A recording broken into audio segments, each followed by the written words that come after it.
جب اللہ کسی سے ناراض ہوتا ہے تو اس کا لباس اتر جاتا ہے۔ تو لباس کا مختصر ہوتے چلے جانا یہ کوئی دلیل اس بات کی نہیں ہے کہ یہ بندہ ترقی یافتہ ہو گیا ہے، بلکہ یہ اس بات کی دلیل ہے کہ اللہ اس سے ناراض ہو رہا ہے، اس کا لباس سکڑتا چلا جا رہا ہے۔ تو لباس کا مکمل ہونا، تینوں مقاصد لباس کے نصیب ہوں۔ سب سے پہلا مقصد لباس کا پردہ ہے، دوسرا مقصد لباس کا گرمی اور سردی کے اثرات سے بچنا ہے، تیسرا مقصد لباس کا زینت ہے۔ یہ تین مقصد ہے لباس کے۔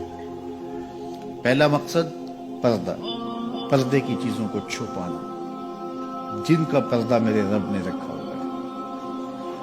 دیکھو اللہ نے حضرت انسان کو شعور دیا، اس لیے اس کو پردہ کرنا پڑتا ہے۔ جن کو شعور نہیں ہے ان کے پردے کا قدرت نے خود اہتمام کیا ہے۔ جانوروں کے بال رکھے ہیں اور ان کے کچھ اعضاء اس طرح پیدا کیے ہیں کہ ان کا پردہ رہتا ہے، لیکن جس کو شعور دیا، جس کو فہم دیا، اس کے ساتھ اس کا لباس بھی اتارا۔ اور شرم اور حیا جب ہوتی ہے تو لباس کا اترنا طبیعت پہ شاہ گزرتا ہے۔ اگر اعضائے بدنیہ کا اظہار ہو لباس سے تو پھر لباس کا یہ بنیادی مقصد تھا تو یہ بھی پورا نہیں ہوگا۔ اس لیے فرمایا جو عورتیں لباس پہن کر بھی ننگی نظر آتی ہیں قیامت کے دن برہ نہ اٹھائی، لباس پہننے کے باوجود بھی وہ جو ہے وہ برہ نہ دکھائی دے۔ ان کے اعضائے بدنیہ کا اظہار ان کے لباس سے ہوتا ہے تو پھر وہ لباس کیسا ہوگا؟ لباس تو پردے کے لیے تھا، زینت کے لیے تھا، موسمی اثرات سے بچانے کے لیے تھا۔ یہ تین مقصد تھے لباس کے، تو بنیادی مقصد پردہ تھا۔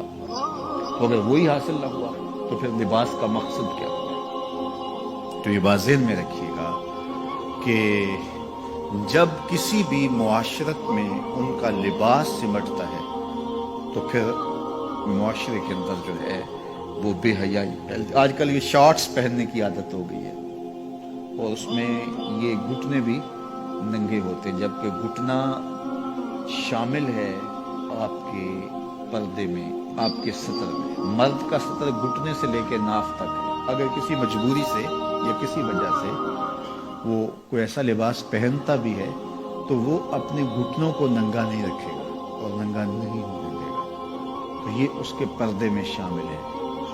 تو قوموں کا بے لباس ہونا یہ قوموں کی تہذیب کا پتہ دیتا ہے۔ میں وہاں اندلس میں گیا تو کرتبہ میں اور غرناطہ میں تاریخ دیکھنے کے لیے میں 2 دفعہ گیا، اور مجھے یہ تھا کہ میں جہاں مسلمانوں نے ایک مدت تک حکومت کی ہے ان مناظر کو اپنی آنکھوں سے دیکھا۔ تو غرناطہ میں بھی دیکھا اور کرتبہ میں بھی یہ دیکھا کہ ان کے پرانے مکانوں کا جو طرز تعمیر ہے وہ یہ ہے کہ ان کی جو کھڑکیاں ہیں وہ قد آدم سے اوپر شروع ہوتی ہیں۔ یعنی ہمارے ہاں تو وہ آج کل یہ نیا جو طرز تعمیر آیا ہے کچھ عرصے سے کہ 4 فٹ کی گلی ہم اطراف میں چھوڑتے ہیں اور دیوار اوپر کر کے تو کھڑکیاں نیچے تک لے جاتے ہیں، تو تاکہ ہوا کی گزرگاہ آسان ہو۔ اور جب یہ گلی چھوڑنے کا رواج نہیں تھا تو جو گھر کے کمرے کی کھڑکی ہوتی تھی یا صحن کی کھڑکی ہوتی تھی وہ ڈائریکٹ گلی میں کھلتی تھی۔ تو اس وقت طرز تعمیر جو مسلمانوں کا تھا اور جو دوسرے لوگوں کا طرز تعمیر تھا اس میں فرق تھا۔ جو دوسرے لوگ تھے وہ نیچے سے کھڑکی شروع کرتے تھے اور ہم قد آدم سے اوپر شروع کرتے تھے، چونکہ یہ طرز تعمیر بتاتا ہے کہ اندر کوئی حیا والے رہتے ہیں اور گلی سے گزرنے والے شخص کی نظر اندر نہ پڑے۔ تو میں نے دیکھا ہے کہ مغرب کے اندر تو یہ تصور نہیں ہے کہ قد آدم پہ کھڑکیاں ہوں، لیکن وہاں قد آدم پہ پرانے مکانوں کی کھڑکیاں دیکھی ہیں۔ تو یہ طرز تعمیر بتاتا ہے کہ مسلمانوں کے خمیر میں حیا رکھا ہے۔ میرے حضور نے سچ کہا تھا، جب